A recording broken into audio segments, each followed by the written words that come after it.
দাবি যেন আদায় করতে না পারি, তারপরে আমরা পর্যায়ক্রমে যে আন্দোলন করলে সরকারের কাছে আমরা দাবি আদায় করতে পারবো, সেই আন্দোলন সেই পক্ষে আমরা যাব। আমরা মহাসড়ককে ব্যারিকেড তৈরি করে, অশান্তি করে, বিশৃঙ্খলা তৈরি করে আমরা আন্দোলন করতে চাই না।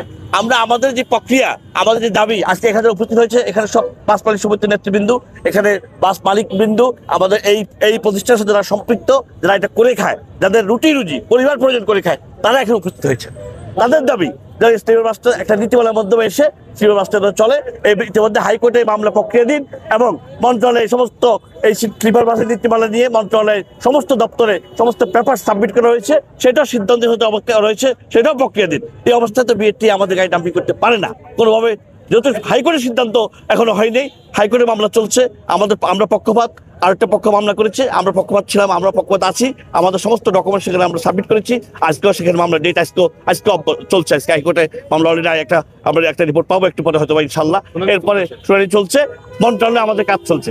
এই অবস্থা তো আমাদের একটা প্রতিষ্ঠান একটা 2 কোটি একটা গাড়িকে হঠাৎ ডাম্পিং করে দিবে, বন্ধ করে দিবে, আমাদের ক্ষতিগ্রস্ত করবে, তাহলে আমরা কোথায় যাবো? বলেন, আমাদের মালিকরা, আমাদের বিনিয়োগ কোথায় যাবে? আমাদের স্টাফরা কোথায় করে খাবে?